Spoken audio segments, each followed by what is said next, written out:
Everyone, David here, back again to review the final episode for Agents of S.H.I.E.L.D. this year. We now have the mid-season finale, and man, this is how you do it. This is how you end and wrap up your first half of the season, especially when you're going to have us waiting for 3 months. March.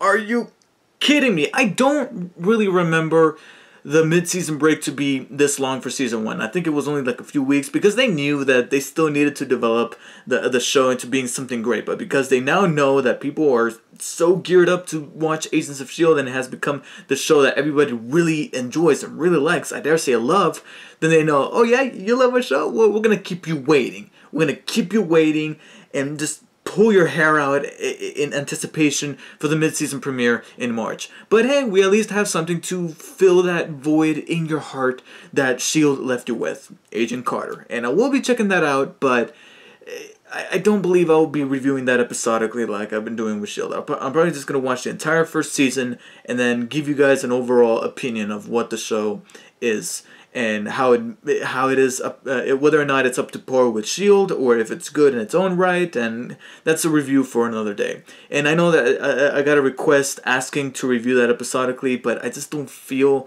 like doing that for Agent Carter. Plus, I've been enjoying my break. Okay, Walking Dead just wrapped up, Gotham also wrapped up, and that's gonna be returning in January, so I'm gonna have to get back to that in January. And having to deal with 3 shows, one after another, and reviewing them and doing all these videos immediately afterwards, it became kind of exhausting. So I'm appreciating my break, just like the people who create these things and act in them.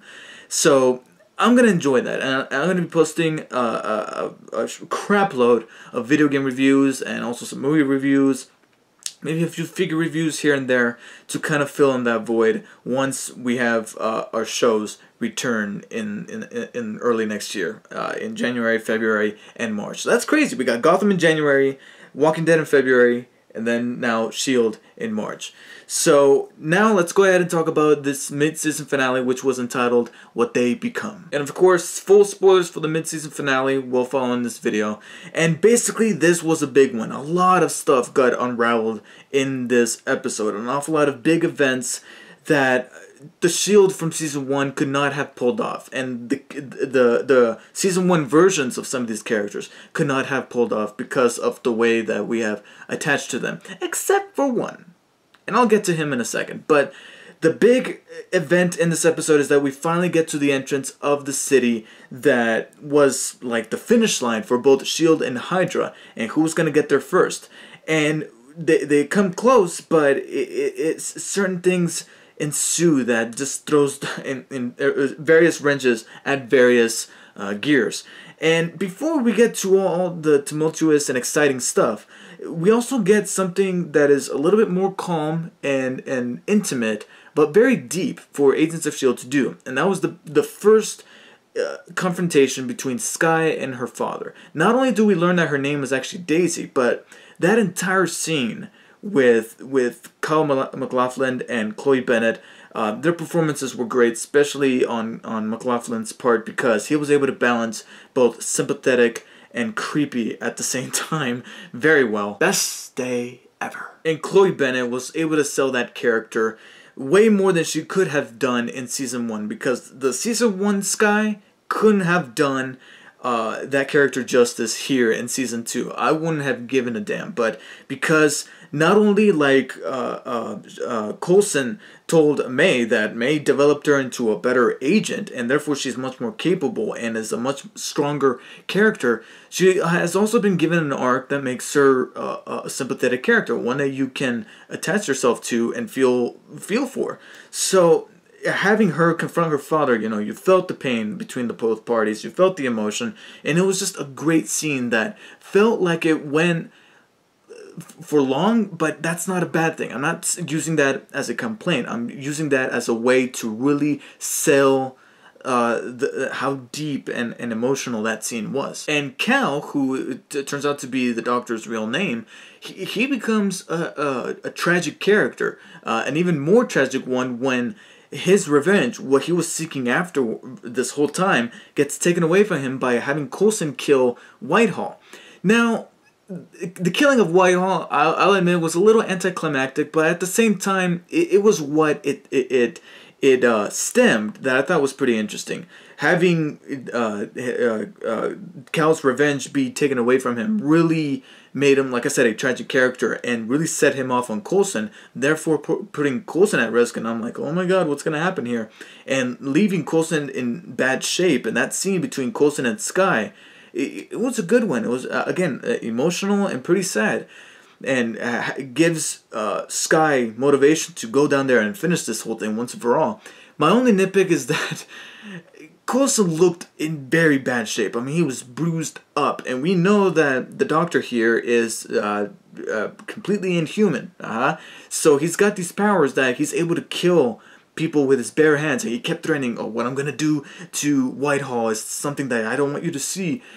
But Coulson gets up and he's already making snarky remarks and walking around like it's nothing with just some blood on his face. I'm like, you know, I understand that S.H.I.E.L.D. is not necessarily the most realistic of shows, but adding that realistic detail would have really sold the tension way more than it did. Of course, you can make the argument that maybe because of the Kree blood in him, he was able to rejuvenate a little faster, and maybe that could mean that Coulson is a little less human than some of the other more human characters, just like Skye and Reyna and the Doctor, Cal. That would be an interesting argument, but it has yet to be seen. And while I'm pointing out nitpicks, I'll go ahead and point out another one. That opening of the bus simply escaping the missiles like nothing, it was exciting, don't get me wrong, but it was one of those quick fix cliffhangers where the last episode left you with this big thing like, oh my god, it's gonna happen, and then it gets resolved like at the very beginning, and they just move on from that. It's kind of conventional television writing, and I don't want to call it cliche and mark the episode down for that, but it's just something that's kind of routine for an action or drama show to be doing, and I never thought that S.H.I.E.L.D. would go the way of doing that as well. But Coulson kills Whitehall, and the reason why I say that what it could create is much more important than the actual event of Whitehall dying, despite feeling a little anticlimactic, is because not only did it give that sense of tragedy to the character of the Doctor here, but also, where's Hydra going to go from here? Coulson did point out that, you know, just like the saying says, you cut off one head, two more will take its place. Where's Hydra going to go from here? And he says that just because Whitehall's dead, that doesn't mean that they're just going to pack up and go home. Something else is going to be afoot. And so what will that mean for the rest of the series? It's a very interesting thing to ponder. The other interesting and really neat thing that it did is give Agent 33 a sense of not knowing what the hell to do now, because she was so brainwashed into being loyal to Whitehall and complying to him. To have her run into an injured Ward and have Ward be that slick guy that he always is, convince her to get him out of there, and then he'll show her what is next. I thought that was an interesting pairing. They both don't have a compass here. They don't have a moral compass either, but they don't have a directional compass to point them in the right direction as to what they're going to be doing next. So I thought that was actually quite perfect to pair these two characters off. Now let's talk about Ward. At first, he scared me. He scared me because for a second there, I thought that they were gonna have him redeem himself because after Reyna says, "Oh, it was love," and I'm like, "Oh my god, no, don't do this." Especially when the standoff popped up, and he was kind of like on Skye and her father's side, you know, like he was within the center of that entire standoff, and I'm like, oh, they're gonna try to make Ward a good guy here because I like him as a bad guy. All right, even if his intentions are go a little bit deeper than that. Hence love, but I still want him to be a sociopath. And so far, from what we can tell, he's still a sociopath by the end of this episode, so I was immensely relieved. Making all these smart-ass comments when he's all tied up, and he's still maintaining that sleazy composure. I mean, that was perfect. And again, played very well by Brett Dalton. And to have him run into Agent 33 is a really good direction that the writers took. And that scene where Skye legitimately shoots him when he has his back turned towards her, that caught me by surprise and made Skye even more of a capable and badass character. It was something that I did not expect. Now, even though he didn't get an awful lot of screen time or more area to work with this particular thing that they gave him, I like that the little moments that Fitz had in this episode where he wasn't thinking about Gemma anymore. By the way, since season 1, the beginning of season 1, I thought her name was Emma. It's Gemma. I don't know. I don't know what I've been doing. I don't know where my head has been at. But apparently her name is Gemma Simmons, not Emma. I thought it was Emma this entire time. I'm getting my British girls mixed up. Emma Watson, Emma. So okay, it's Gemma. In this episode, he wasn't even thinking about Gemma. He was actually thinking about the signs and the core objective to get done to complete this mission. I like that. Once again, it made him him too, just as much as Skye was a capable character. So I liked how his head was on the right objective here. So I thought that was pretty cool. I just wish we could have seen a little bit more of him doing that, especially when he volunteered to go and finish loading up these bombs. And the other thing that I liked is that amongst him and Simmons and Triplet's mind was whether or not Mac was still alive. Because us as audience members, we were trying to figure out, is Mac still alive? Because they were considering all possibilities. There was the 100-foot drop, but he was also overtaken by this thing that was down there that was probably Kree. So they were considering all the possibilities just as much as we were. And so to have Mac live, that was actually a pretty cool cool direction, because I really do like the character, and I was fearing for him. So it was cool to see that he was alive as well, and makes it out of this episode alive. Now, before I get to who didn't make out of this episode alive, Skye and Reyna, who takes the obelisk for herself, considering that she too is special. And maybe, I know that maybe she covered it a couple of instances in previous episodes of where she came from, but I hope we get a much clearer image as to where Reyna came from, because we got the backstory with Skye properly. I really want to know why Reyna is so special, why she is so obsessed and has those big bug eyes whenever something supernatural happens. But she goes to the entrance to set the obelisk in place. Skye reaches there too, and they both believe that they can't stop it. And who walks in to just die? Triplet. We finally get our first major death of the S.H.I.E.L.D. team in the mid-season finale for Season 2. Triplet finally leaves the show by getting shards of whatever was inside the obelisk impaled onto him, thus, and because he's not special like Skye and Reyna, he disintegrates just like any other test subject that Whitehall used to touch the obelisk that wasn't special. And this leads to my first actual complaint of not just the mid-season finale, but almost all of Season 2 in general. Triplet.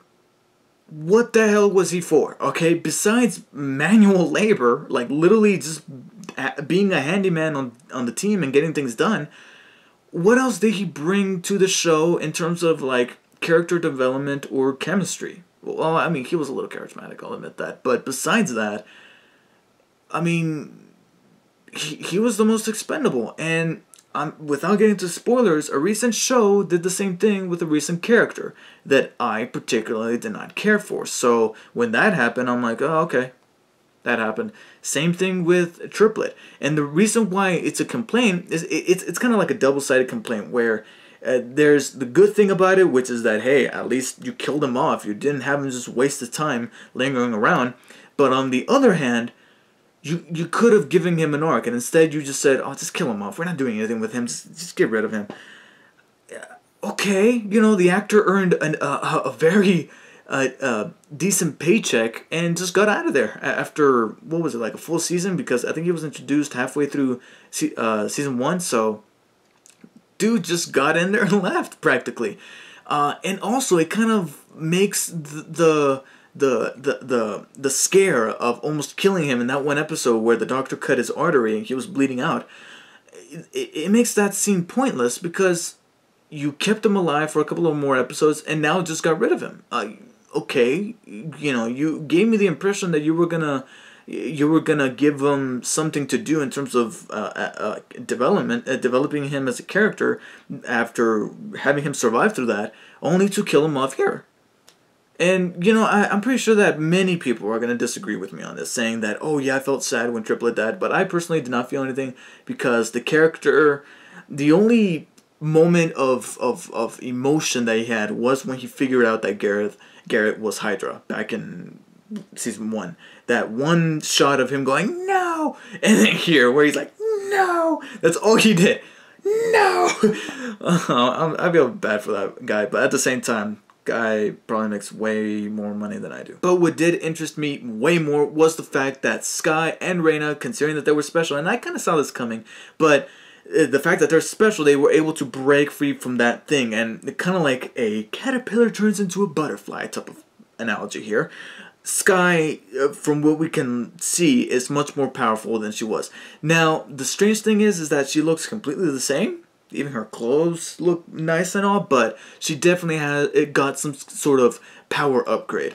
What that upgrade will mean for the rest of the season has yet to be seen. What I found a little bit more interesting was the fact that Reina did in fact transform physically. We didn't get to see a full shot of her, and of course they're saving that up for some big reveal in the next half of the season, but we did see a couple of shots where she has like these spikes coming out of her skin, and she has like a big yellow alien looking eye, and before we manage to see anything, debris starts falling from the sky, and you kind of see her eyes retreating back into the darkness. So we'll definitely be seeing Reina again, but she will more than likely not be human, and that's good. That's good. I'm glad they're doing something way more interesting with that character, because if you guys have seen my reviews, I like what she does to the story, like what kind of information she brings to the story. But as a character, I never really liked her that much.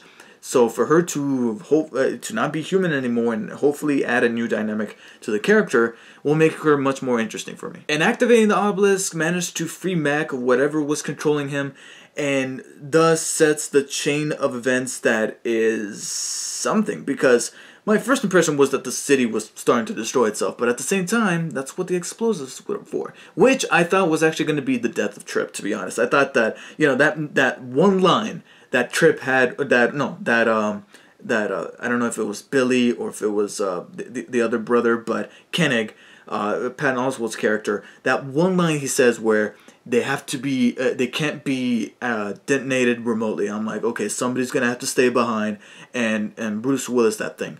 So I'm like, okay, there's Triplet's ass, and Triplet did in fact die, but it wasn't by the means of the bomb. So I thought that was a nice little curveball there. But I did realize that it wasn't the bombs that was causing this rumbling. So my theory is that the city is activating, and it's actually expanding and creating. Just like Reina said, it gives life. It's creating the city. It was all compacted into like a little Rubik's Cube, and now it's going to extend, and hopefully we get a view of the city in its entirety in the next half of the season in some form or another. Which actually is another thing I liked about this episode, is that some of the visual effects were a little bit more polished than I've seen them before, especially during that opening. Despite it being wrapped up so quickly, did like that the special effects were actually rather neat. But of course, the episode, being that it's a mid-season finale, ends with a cliffhanger by all this rumbling happening, not knowing where it's coming from, and then cut to black. And so we have yet to see what happens with our beloved heroes and what is going to be their next step to figuring out just what the hell is going on. But before the episode finally wraps up, we're left with just one little nugget of information, and that is having this guy pick up another obelisk. There's another one out there, and it manages to give off a glow that's kind of like a little radar, and this lets him know that there's somebody out there. He makes a phone call telling, hey, somebody's new, we gotta find them, or something like that. And as the camera pans up, we learn that this guy has no eyes. So he just walked out of a Guillermo del Toro movie, and he managed to seep into Agents of S.H.I.E.L.D. So who is this guy? What does he have to do with all this? Only time will tell. So Skye manages to achieve her full potential. We say goodbye to Triplet. The Doctor leaves waiting for Skye, and Ward pairs off with a fake May that, you know, you can chill with, if you catch my drift. You couldn't get the real May, so maybe he'll settle for a fake May. But I did really love where the mid-season finale left us with, and it just makes the 3 months of waiting for the mid-season premiere a lot more painful. But that means that the mid-season finale did its job. My only complaint is the fact that killing off Triplet made that character almost pointless. But besides that and the minor nitpicks, once again, another amazing episode of S.H.I.E.L.D. and a good way to wrap up the first half of the season. So for that, I give What They Become a 9 out of 10. I can't say half because of that thing with Triplet. If it wasn't for that, I would definitely go high 9 out of 10 and say that this is my favorite episode of the season so far. But let's hope that they give a proper arc to Mac or to another character that hopefully has much to develop to be up to par with the development that these other characters have taken since the beginning of the show. So thank you guys for watching. Let me know what you guys thought of Agents of S.H.I.E.L.D's mid-season finale, what they become. And I'll see you guys in March. But before then, I will be catching Agent Carter, premiering on January 6th, I believe.